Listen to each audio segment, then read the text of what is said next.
karag, welcome back to my vlog. Isang mainit na tanghali sa inyong lahat mula dito sa Lasak City. At ito na nga ang mga mainit na mga chismisan, galor na pinag-usapan ng mga active na mga chismoso at mga chismosa sa social media. Mga karag, kita nyo naman sa ating pamenopausal destruction DIY look mula sa palok ni Chelsea Manalo. Faka, bigaon dyan guys, koragan.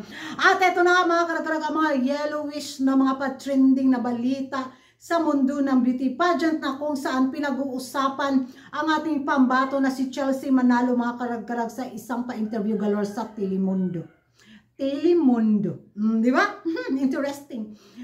So napanood ko to kahapon mga karag-karag, hindi naman na-stress yung ano ko, cell membrane ko sa utak ko dahil nga may pa-English galore naman na translation sa baba ng pa-interview na to na kung saan, oy, buhay na buhay ang mga hemoglobin ng happiness ko mga karag-karag nung marinig ko talaga na stunning si Chelsea Manalo base sa cute na ano na to, gapitong binata pa man siya or taken na mga karag-karag. Kasi hindi pa siya taken, patitikmin ko siya sa aking pagkamenopausal. So, maraming mga ano din, beauty pageant lovers sa social media ang natuwa sa magandang komento, sa magandang feedback na narinig nila mula sa Telemundo na pa-interview na to mga karag-karag. At hindi daw talaga maipagkaila na napapansin daw talaga ang beauty ng ating pambato. Sino ba namang hindi, di ba? Sino naman bang may tsapera siya na kung itabi sa mga mistisa, talagang lutang na lutang ang beauty ng ating pambato. Masasabi talaga nating lumalaban at palaban at may laban talaga. Ayun, yung magiging reaction ko mga karag-karag. Base sa pa-interview na to na masabi, thank you kaayo sir. As in thank you good from the bottom of our heart, from the Filipino fans. Thank you sa magandang sinabi mo kay Chelsea Manalo.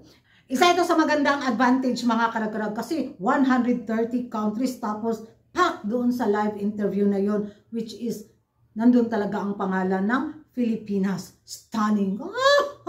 At speaking of stunning mga karag-karag, may mga na-insecure naman nating mga kapitbahay sa ating pambato. Diba nag-trending yung ni Chelsea sa naging komento ni Tyra Banks, tapos ito na naman ang sa Telemundo. Naku, grabe nagyud ang ilang pagka-stress bangs.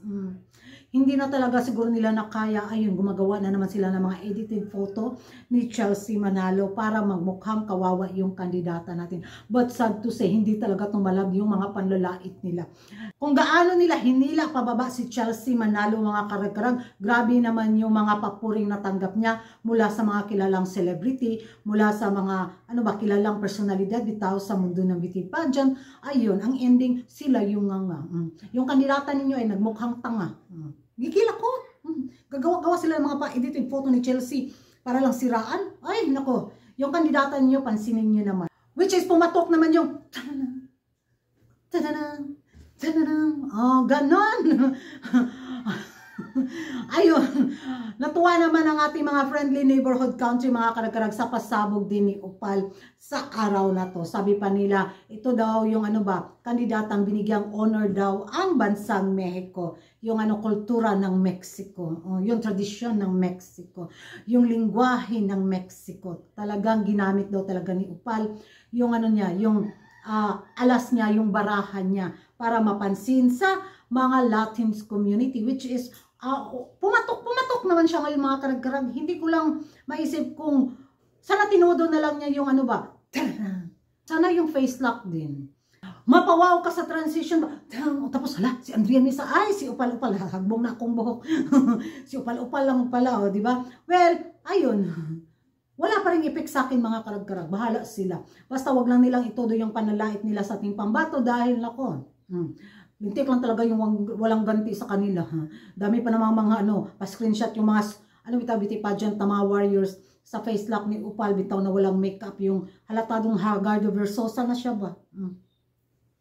Agoy, nagbong na po akong hirpin. So, yan ang mga karag-karag, yung magiging reaction nyo ngayon na yun, trending pa rin ang ating pambato sa laban sa Miss Universe 2024 na talagang napansin yung beauty niya. So ano yung masasabi niyo mga karag-karag sa patuloy na paninira ng ating mga kapitbahay sa ating pambato? At ano yung masasabi niyo sa pasabog galore ngayon na eksena ni Upal, ang pambato ng Thailand sa Miss Universe 2024? Pasado ba sa inyo mga karag-karag? Mag-ingay tayo sa comment section at kung hindi ka pa nakapag-subscribe sa YouTube channel ko, don't forget to like and subscribe. Kuragan karang ang babaeng lagi nagkarag-karag. And see you in my next vlog. Bye-bye!